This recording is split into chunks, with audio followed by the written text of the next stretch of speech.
What is up, YouTube? Welcome back to another video. If you are new here, hi, my name is Reese. I am so excited to have you here today because I'm going to be talking about all things career, specifically career in your 20s and your early 20s.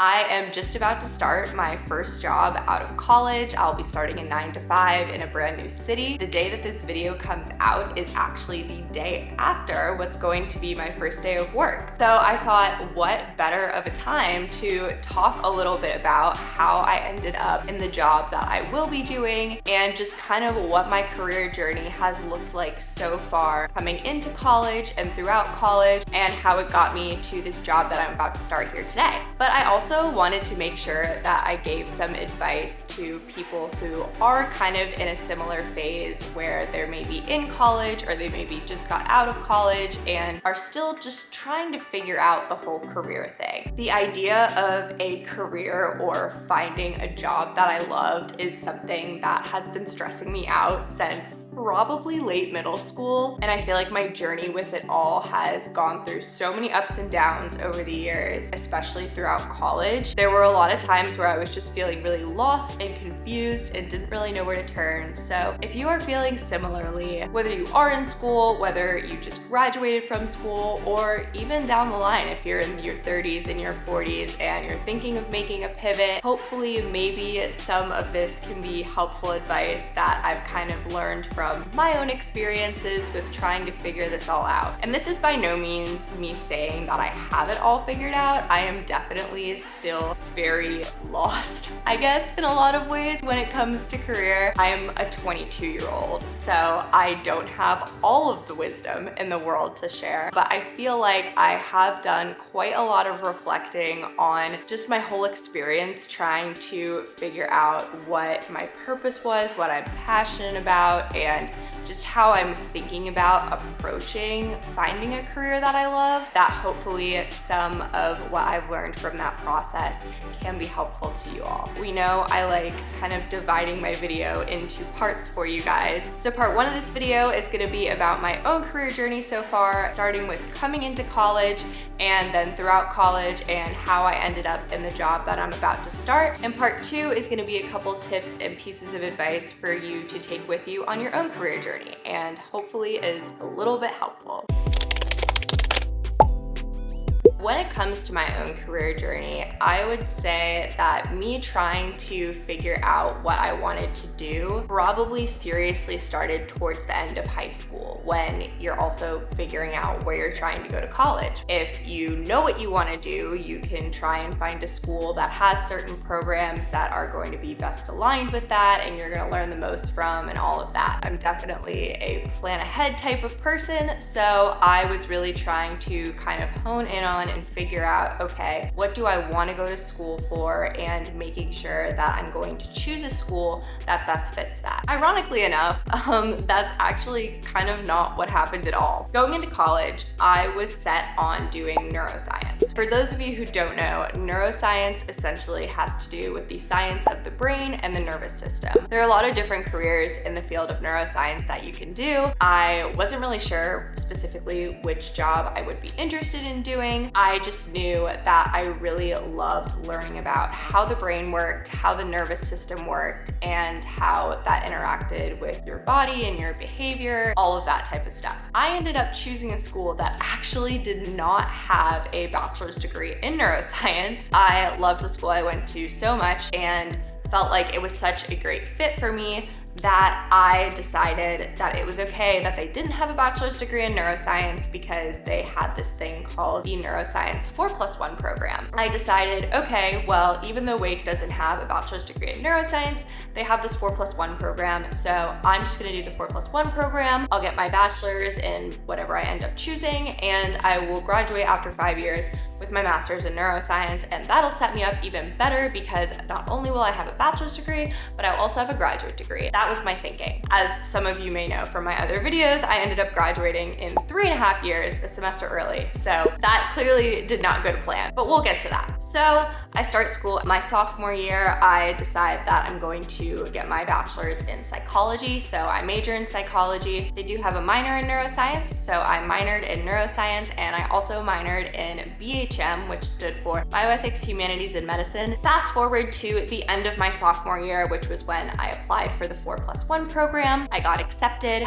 and then I started in the fall in the 4+1 program. In addition to my bachelor's course load, I was also earning graduate degree course credit. The way that I was doing that was I was doing research in a lab related to neuroscience, and I was having to write papers about what I was doing. Through that experience, I quickly learned that I do not really like neuroscience research. I had kind of started to have that feeling and learn that as I learned more about different neuroscience research fields. For my neuroscience minor, I had to take a couple of lab courses where we were doing research in labs, and I just didn't love doing it. I loved learning about all of it. I often enjoyed reading the literature and the scientific papers about the research studies, but actually being in the lab and doing the type of research that it entailed was just not for me. I had these doubts before I even started the program, and so I had told myself I'm gonna give it a semester, and if I really feel like it's not for me, then I will drop it. After a semester, that had only kind of been reaffirmed that I felt like this wasn't the path for me, and I felt more like the jobs that that graduate degree was setting me up for were not jobs that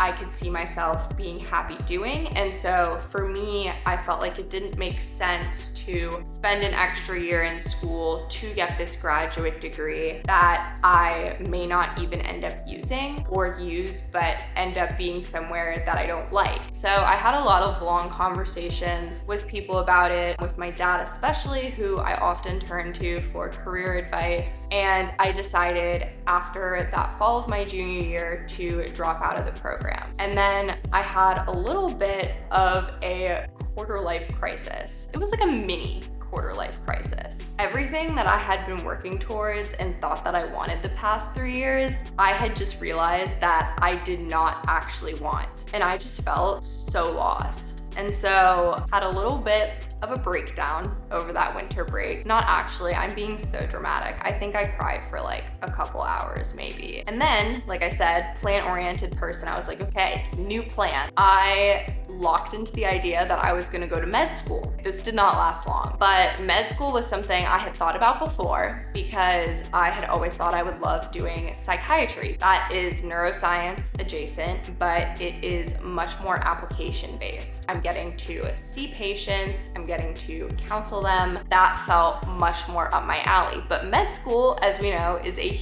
huge commitment, and it was not one that I had been ready to make before. But now that I didn't know what I was doing, med school seemed great because it is such a pre-planned path. You know what you need to do, you're just checking off boxes. And I was like, 8 more years of school, I know how to do school, so I can do that for 8 more years. Obviously, I'm oversimplifying things. I'm not trying to say that med school is easy. Med school is very, very hard, and I knew that. But I also just believed that with my own will and determination, I could do it. So I kind of just jumped on this plan, and I started to set the ball rolling. I met with a pre-med advisor. I changed around my class schedule for the spring so that I was taking pre-med requisites. I looked into and figured out how to plan my whole schedule so I could get all my prereqs in, planned when I would take the MCAT. I did all of it. And a week after I had made this decision, I realized that I was doing it for all the wrong reasons. I didn't actually want to go to med school. What I wanted was a plan, and I wanted a sure plan, and med school was gonna give me that. But I didn't actually want it that badly. I wasn't sure that I even wanted to be a doctor. To get through med school and do med school, you have to know. You have to know that it is something that you really want to do. So that was no longer the plan anymore. I kind of had to resign myself to the fact that, okay, I'm not gonna know what I want to do for a little bit, and that is okay. Dropped the pre-med courses, don't worry, I wasn't doing those, and switched back to the schedule I had. Fast forward to the end of my junior spring. This is when I start thinking about the fall and what's next, and people are starting to talk about life after college, which is still kind of crazy to me because we have an entire year left. For psychology majors at my school, they had 2 info sessions that we could go to about kind of what's next that we can do with our psychology careers. And that was a talk about going to get your master's in counseling and a talk about going to get your clinical psych PhD and what that process looks like. And that was it. Since those were the only 2 options presented, I thought that those were the only 2 options available to me being a psychology major. So I began to toy around with the idea of pursuing a candidacy for a clinical psych PhD. I shouldn't even really say toying around with the idea because, like with med school, I started to set things in motion immediately. I spent hours researching different programs, talking to professors and advisors and students who had gotten into programs, researching how to build the best application. I even met with an advisor and joined her lab. I started taking all of the steps to do it, and then once again had to accept the fact that this was not actually what I wanted. I wanted certainty, I wanted a path that was well worn, that had road signs. It was not the path for me. So once again, I had to accept that and come to the conclusion that this was not for me and that there had to be other options. Just because I was a psychology major did not mean that I needed to go to grad school. So once I really, truly accepted this, I wish I could tell you I felt this overwhelming sense of peace and that everything was gonna be okay. And deep down, you know, I think I did feel a peace that I wasn't choosing something that wasn't for me, but at the same time, it felt like I was back to square one. And so I decided that instead of trying to find the perfect career or the perfect job right after school that I was gonna love and wanna do for the rest of my life, I should just try to find a job. To me, any experience was gonna be good experience and it was gonna help me learn what I liked and what I didn't like. So I decided that I was going to not go to grad school and instead throw myself into the job search. So that summer, I'm spending countless hours on LinkedIn, on my school's job postings website, networking, cold calling, cold emailing. I even took a LinkedIn Learning Excel course to try and gain some of those hard skills that all of my business school friends already had, but me as an arts and science degree had no idea how to do any of. I was pretty focused on trying to land something in consulting because it was so broad. I wasn't sure what I was passionate about, so I just wanted something that had decent enough pay that I would be able to save some and also was going to give me experience that I could bring into, you know, whatever was next for me once I figured out what I really wanted to do. So late August, I began applying to anything that sounded remotely like something I could do or be somewhat qualified for. Through that application process, as well as through networking and informational interviewing, I learned that consulting was probably not the thing I was going to be able to get myself hired for, especially since I hadn't had any prior internships. I didn't really have any of the business hard skills. The case interview I tried to learn about and truly just didn't even know how to approach. But I was applying to different rotational positions, different just general jobs in the business world. So fast forward to fall. At this point, I'd gotten maybe an interview or 2. I don't really remember the timeline. I hadn't really gotten anything big. The window for consulting had already passed at this point. They recruit pretty much in August and like maybe the first or second week of September. It happens really quickly. So this was probably like early mid-September. My school was hosting a career fair. I am in the fall of my senior year and I had never once been to the career fair. I just saw it as something that wasn't for me and it also kind of terrified me. And I'm not gonna lie, it was absolutely terrifying. So even though I really really didn't want to, I decided to suck it up and go to my school's career fair. But the career fair is actually where I met the company that I'm about to start working for. I did not think that they were gonna be the company I ended up working for when I first spoke to them. They were a marketing research company. The word research kind of turned me off from the get-go because I had kind of had it in my mind that I didn't like research. But their application was a resume drop. No cover letters and no essays. Thank goodness. And I was like, okay, well, I might as well apply because all I have to do is submit my resume. Then they held an info session, and so I went to the info session. I got to meet a bunch of people from the company. I got to learn more about the company's mission and values and more about what my role would be, and it put them much more on my radar. And I said, okay, I actually think I really like this and I could maybe see myself here. So did the first round interview, got called back for a second, got called back for the third. Through each round of interview, I got more and more excited. I liked the company more and more. I really liked their mission. I really liked their values. I really liked every person I talked to, I met within the company. It just seemed like, wow, this might be a great fit for me. I have no idea if this is a job that I want to do for the rest of my life, but this is somewhere where I could see myself being really happy for a couple years. I had one other job offer when I got to the end of the interview process for my company, but for a multitude of reasons, I didn't think that it would be the best fit for me. I felt myself being much more excited about this other company, the one that I'm about to work for. And so when I got the call back that I got an offer, my excitement was just over the moon. I was really excited about that first job offer, but the feeling that I felt after receiving the one from this company made my decision so obvious to me. I got that offer back in November, so it's just been a waiting season, and I'm so excited. I have no idea what it's gonna be like. I've never worked a 9-to-5 before. I've never worked an office job before, but I'm just so excited to learn. Oh, I realized I didn't even say what I'm doing. I'm gonna be an associate project manager for a marketing research company. It is something I never thought I would be doing. If you had told me a year ago that I'd be sitting here today and this is what I was about to be going and doing, I never would have guessed. And it's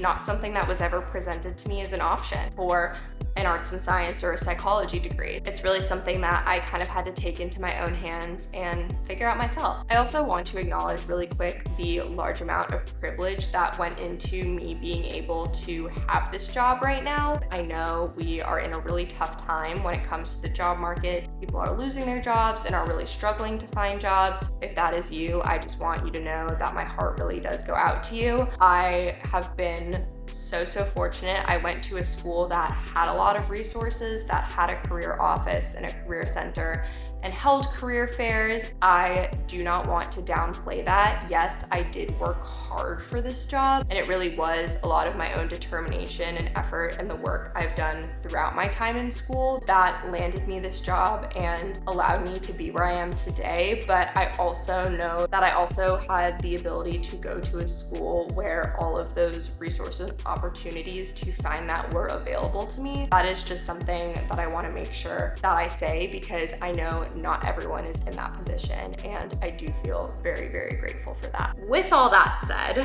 let's actually get into the advice portion of this video. So now that you guys have heard my career journey so far and how I got to where I am today, I wanted to share a couple pieces of advice, a couple tips that I have learned along my own career journey and hopefully can help you wherever you are in yours. So the first piece of advice I have is try to view feeling lost as a gift and not a curse.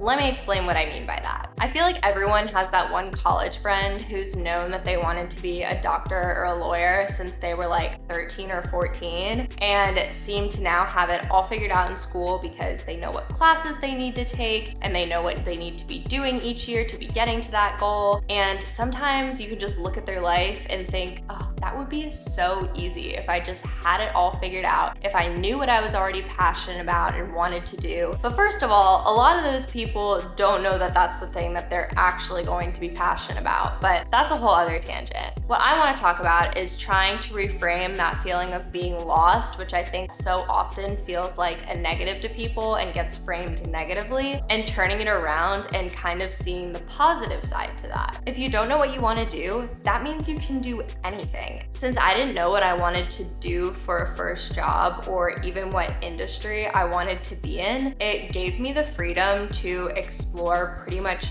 any option that I wanted to. I know that's probably a little bit scary, and it definitely was for me because it means there are so many more unknowns, but it also means that there are so many more opportunities for you. And I know it can be overwhelming to feel like you have all these different opportunities, even if that is a good thing. So when I was approaching the job search, to narrow it down, because I didn't have a job that I knew I was trying to go for, and I didn't even have an industry that I knew I wanted to work in, I instead tried to focus on finding a job that had other components that were really important to me. Things like having coworkers who I could see myself working well with and that I could learn a lot from. A job that was in a location that I liked and I could see myself living. One that paid me enough to be financially stable and also be able to put away a little bit of money. Because let's be real, money is a real factor when it comes to choosing your first job, especially your first one just out of college, when you might be moving to a new city and living on your own for the first time. And finally, a job that had a mission and values that I could support and work for. I wanted a company that I felt comfortable working for that aligned with who I am and who I want to be. Now, these are not all things that you need to know before you hit submit on a job application. I applied to probably close to 100 jobs, and a lot of those companies I didn't know a ton about, but since it was just a first round apply, I was just gonna get my application in and go from there. Instead, these were things I was more thinking about in the interview process and as I was narrowing down my options, so I could make sure that even if I wasn't sure the job itself was gonna be something that I was super passionate about, I would still be in a company where I could feel secure, grow, and learn a lot from the people around me. My second piece of advice is it is okay to pivot. And not just once. You can pivot many times in your career journey. Remember, I made 3 big pivots. I was set on neuroscience, then I decided I was going to med school, then I decided I was gonna do the clinical psych PhD, and now I'm in a business role. In my opinion, it is never too late to change your mind about something. And remember, this is coming from someone who dropped out of grad school. I thought I was gonna be locked in, but the truth is, it was always my choice of whether or not I wanted to stay. And a lot of times, you do have a choice. I know it is hard and scary to be fearful of disappointing people, especially people like your friends and family or your mentors or professors. I was so scared of having to go to my boss at my lab and tell her that I was dropping out of grad school and I wasn't going to be working in her lab anymore. I knew how excited she was to have me there and was so ready to help me and push me toward this goal of getting my graduate degree in neuroscience. But when I told her, she wasn't upset. She was proud of me. She was proud of me for being brave enough to narrow down what I actually wanted to do and take the steps necessary to move in the direction that I wanted to go rather than one I thought I needed to go. You are young. You are expected to be indecisive and you are expected to make mistakes. The important thing is actually allowing yourself to make those mistakes. Do not stop yourself from choosing to go for something because you're afraid that you're just going to change your mind later. This mindset is just going to keep you stuck. My next piece of advice is to not let your major limit you. As a psychology major, I thought I had 2 options, and both of them involved probably becoming a therapist, getting a master's in counseling, and getting a clinical psych PhD. And I'm doing neither of those things. At the end of the day, your experience is more important than the name of your major. I really believe that is true, especially for your first job out of college. I don't think most companies would discount you only because of the name of your major. Instead, it's about the different experiences you have on your resume and how you can frame those in a way that showcases that you have the skills necessary to be a good candidate for that role. So when I was in interviews, I would emphasize not so much the experience itself or the class itself that I was talking about. I would talk about the skills that I gained from it. And these can be hard or soft skills. Maybe you don't have a lot of the hard skills that a company or a role is looking for, but you have a lot of experience with teamwork or team building, or with leadership, or with communication. All of those are things that recruiters are looking for and could easily be applicable to the role that you're applying for. My last piece of advice is do not forget to ask for help. From anyone and everyone you can. Your parents, your friends, your siblings, professors, mentors. Maybe your friend's dad has a really cool job that you think sounds interesting. Ask him if he can talk to you for a little bit about it. If you're in school, is there a career office you can make an appointment at? Maybe you have a mentor that you can ask to look over your resume for you. There's so many people out there who will be willing to help you if you just ask them about it. Also, really try to seek out and find opportunities that are out there that can help you. I talked about how I wouldn't be where I am today if I hadn't just taken the leap and gone to my school's career fair. Any opportunities you can find just through your college or your community or other resources online, take them and utilize them. Because even though it seems small and it may seem like a leap of faith that one of these is actually going to end up being something useful, you truly never know. The next thing I have on my notes for this one is network, network, network, baby. LinkedIn stalking, yay.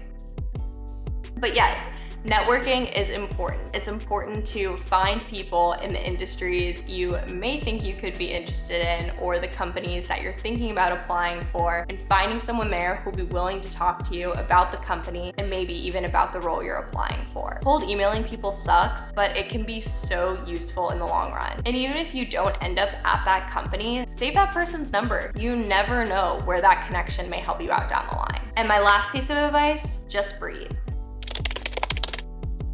You're going to be okay, I promise. A year ago, I was so scared. I thought I would be sitting here having no idea what I am doing. And even if I was, that would be okay. But oftentimes, things will work out like you don't realize, especially if you're putting in the effort and putting yourself out there. You are going to figure it out. And if you're in your early 20s like I am, you have so much time. My parents have always told me that they did not have the careers that they do now until they were in their mid to late 20s. And a lot of people nowadays are making big career changes well into their 30s and 40s. So don't think that you need to figure out what your life's purpose and passion is at this moment and find a job in that exact area. Most times it won't happen that way, and that's okay. The important thing is that you're just giving yourself grace and you're doing your best, because at the end of the day, that's what we're all doing. That is all I have for you. I hope that maybe you gained some insight from my story or found parts of it relatable, and if you found any of those tips or pieces of advice helpful, please let me know down in the comments. I always love to hear your thoughts and feedback. And if you did like this video, please consider giving it a thumbs up and subscribing down below so you can be notified when the next video comes out. I have so much good stuff coming up for you all, especially as I move into this next phase of my life and start this new role, and I want to make sure that you're here for it. Click subscribe, and hopefully I will see you in a couple weeks. Thank you so much, and I will see you in the next one.